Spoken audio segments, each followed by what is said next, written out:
but there wasn't a single scare in that fucking game. There really wasn't. Yeah, I think that, and a lot of that was due to the co-op. And the thing is, I think that the story is probably going to be pretty good as long as it's still, Visceral Games, which I'm assuming it is. I think that that's not something to worry about. But I think you're right. The co-op is a bit problematic for me too. But at the same time, I don't know, because Dead Space 2 was very actiony. Burp of the show. Burp of the show. But yeah, Dead Space 2 is more actiony, so I don't think it'll feel after you play Dead Space 2 and you're done with it.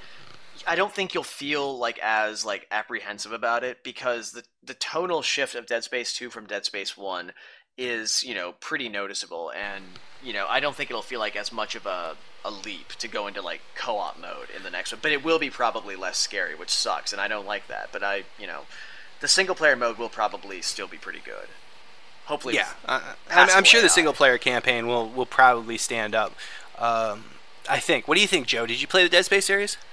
Yeah, no, I've been. I enjoyed the series as a whole. I mean, it's something that I think is worthwhile, and I think getting away. It's hard to really toe that line between a horror game and the action game, because it's a fucking video game. It's not, it's as for every game that's Heavy Rain, where is not action all the time. Shut up. I'm not saying Heavy Rain's a bad game. I'm just saying it's those kind of dynamics don't always function well in the horror series, because you want to be able to shoot the things that are trying to kill you, because it's a fucking video game.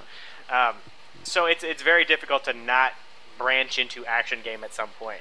But I think the series needs to stay around, and I'm excited every time a new one comes out. I mean, it's not that I want to keep playing the other ones too, so I'm ready to go.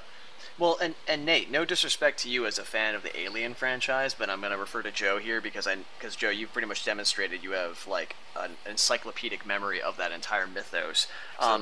Wouldn't you say, because I'm getting the sense that the Dead Space trilogy so far is mirroring the Alien trilogy, because the first one, very slow, well, more slow, methodical, much scarier, much more horror rooted.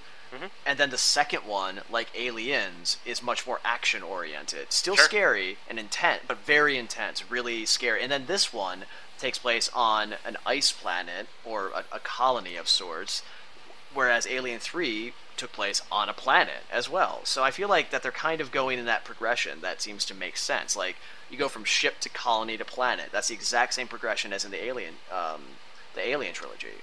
And I feel like that with that in mind, this game's going to be terrible. This game's going to suck balls, and he's going to save his head, and it's going to be fantastic. It's going to be exactly. It's gonna be great. No, Isaac is going to get implanted and throw himself into a lava pit or vat whatever. of molten lava. Right. Yeah. Or if he's on an ice planet, he'll fall into a frozen lake or something, and then just stay Maybe there. they're actually actively seeking Charles Hudson to get to do some voice work. That would be amazing. You show up on the ice planet, and that his character from Alien 3 comes around and he says, starts talking about religion and the brothers. I can't even remember a single line of dialogue you had in that movie. I need to see Alien 3 so I can. No, you don't. No, I do, so I can share in the sort of mockery that it deserves. I forget. No, don't, because it'll ruin Aliens for you. Oh wow. Okay, wait. What'd you say, Joe? I keep forgetting you actually haven't seen Alien 3. I have not. I've seen Aliens, and I feel like I'm okay with that. And I've seen parts of Alien Resurrection, and I felt really dirty. It's gonna rape you in the first 5 minutes you see it. It's gonna rape you. It's absolutely, yeah. It's kind of like. All right, well, let's wrap up the show because we've got a lot of show this week to do. So yeah. That's it for today's show, guys. That's the pre-E3 show. We will be coming back tomorrow to cover the press conferences. We'll be doing Microsoft, Ubisoft, and EA. And then we'll be holding Sony and Nintendo for our show on Tuesday. And then Wednesday, I believe we're doing the wrap-up show. The live stream will start, what do you guys say, like 5 o'clock every night? 5 o'clock sound good, or does that not work for you, Joe? Or did we talk about 6?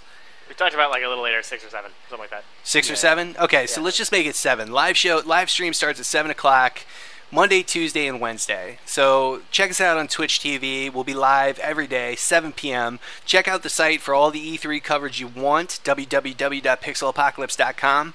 Friend us on Facebook, follow us on Twitter, subscribe to us on iTunes. We'd appreciate that. And that's it. Unless you guys got something else, let's get the fuck out of here. We got a lot of talking to do, planning. Yeah. Peace.